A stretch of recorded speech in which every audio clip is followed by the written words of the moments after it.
Anytime you're working with people, you can expect crazy shit to happen. And as sales leaders and sales managers, we've seen it all. We've seen the craziest stuff in the world.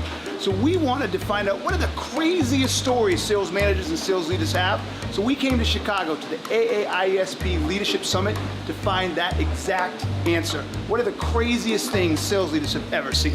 Being in a meeting and having a client super unhappy and just walk out.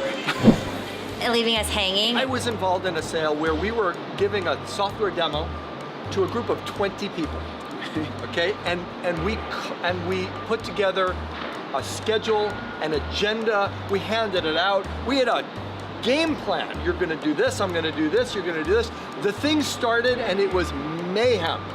People were coming in and out of the room, people were interrupting, it went way off. The guy I was doing it with went off into a distance on a thing that wasn't even on the sheet.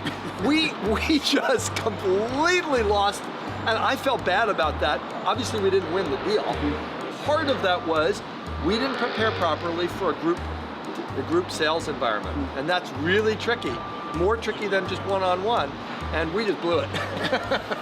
Tell us a story where someone just went off the rails. Like had sex in my office. Like had sex in my office. Like had sex in my office. I found it because the building security called and said, hey, we might want to review some of these tapes. Surprisingly, I let him go.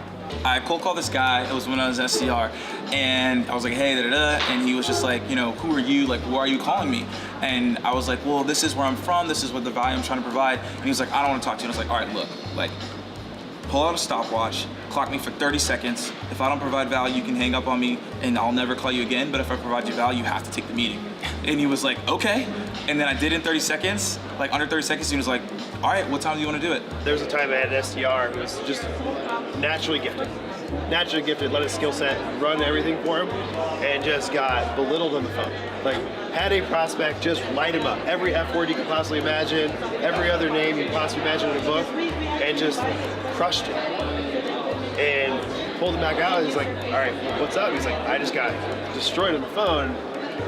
I don't know how I do this every single day. And literally 15 minutes later, the prospect called back, never happens, called back and said, I'm having a real bad day, I'm super sorry. It was that first like aha moment for myself as well as him, where it was, hey, on the other end of the phone, they might not, it might be taking it out on you. It's not your fault they're having a bad day. And I think that was kind of thing, like, get him to understand why things happen, why some people act the way they act sometimes. And that's one of those like aha teaching moments. One of the owners of the company, I got an opportunity to work with him, and I was his inside salesperson. The customer came back to us and said, we purchased these laptops, there wasn't enough memory in it. You had told us that it was going to be this amount of memory.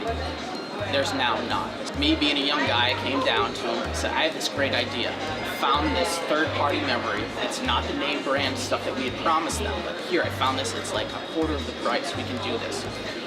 I stepped on a landmine, didn't even realize it, didn't even notice. So he just undressed me top to bottom, and I was crushed. He said, we do not do that to our customers. We give them exactly what they want at all times. If we promise something, we execute on it. If you ever do something like that or offer that to somebody, I don't want you in this office ever again. You know, about 20 minutes, it's like, hey, can you come down? I want to talk to you. No, you talked at a bad time. But also, it's really important for you to understand that customer service comes first, and then actually making money comes second. I had a rep who just point blank came out, and he was a top performing rep, but he never stayed within the confines of what the organization wanted him to do. I had to rein him in, and I continuously reined him in, and then all of a sudden it became, okay, we can't do this anymore. And so he just went batshit crazy. I said, why don't you go for a walk, come back in, and let's talk through this. This was an individual that was, in his mid-50s. And so at that time I was, 26, 27 years old, and, managing someone that was, 2 times my age, and then to have someone like that, it was a good learning experience for me. I think I handled it relatively well. But it was just insane. And into a new role as a manager, there's always like, who's this guy? Everyone wants to know who you are. Why didn't I get hired for the job? Why did Jake get hired for the job? Salespeople seem to always be sizing one another up. And so this particular rep started digging and trying to connect with people in my past, and then started spreading rumors around the floor about,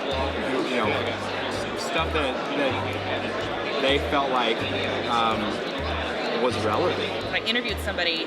I was at an employment expo for technology, and this guy came to me and he was fantastic. Everything he was trying to do was telling me the right story, and he had a pitch, and he was driven and determined, made it through the interview process. He had scripts on cards ready to go. I was like, holy crap, you know, if you give half that energy, you're gonna kill it, right? As soon as he got in, he wouldn't pick up the phone. He wouldn't do the things that he needed to do to be successful. And I kept coaching him, saying, you know, what happened to that guy? Yeah. Where did you go? And it was, well, you know, they didn't like me, or the team didn't invite me to lunch. And I you know, that was where I'm feeling like, so I have to manage your emotional relationship with your peers, because they're not your friends, you're not performing. Like, that's a you problem. Company trip, and it was in Cancun, and everyone did a booze cruise. On the way back, this girl had the company, so she ended up going on the boat, but not in sort of a clandestine way. She decided to go on the second deck, and she was drunk, and it like splattered all over. As they say, all good things must come to an end, and this great thing has come to an end. But as you've heard, being a sales manager and a sales leader is both rewarding, it's difficult, it's taxing, and it can be funny, as you heard from many of those stories. So I hope you enjoyed them. Look, if you've got an idea, if you have a question, if you have something you want to know, hit us up on Twitter at the hashtag #TheRealDealOfSales. I'll answer them, I'll ask them on our next set of episodes. But until next time, thanks for playing. Remember, sales is the real deal. Peace, I'm out. Hey, what's going on, peeps? You know what crazy is? Crazy is skiing in June in Whistler in this crap. You know, and crazy is thinking my skin's dark enough that I don't need suntan. I mean, what is that stuff? SPF 50. Look at what I did to my nose. Oh my God, and look at my face. Burned the crap out of myself. But why do I do it? Why am I skiing in this junk in June? Because I'm trying to be a 1%er when it comes to skiing. So I'm gonna ski mogul camp. But anyways, I digress. What do I think? What's my take on this week's Real Deal of Sale? I think it's hilarious. Look, when you deal with people, crazy shit happens, and these stories are exemplify that and talk all about that. So I don't have much to say other than, if you are a sales manager, a sales leader, etc., expect it. Be ready for it and know that crazy shit's gonna happen. It never goes as planned. People will always surprise you. For every person that does something right, another person's gonna do something jacked up or unexpected, and you gotta roll with it. You just gotta know that it's coming, be prepared for it. What I like to say is, expect the unexpected, and just understand it comes with the territory. That's how it works. So I got nothing more to say on that one other than I hope you liked them, and gotta do crazy stuff yourself, like my sorry ass right now. All right, people, love ya. You know what I'm gonna say. Peace out.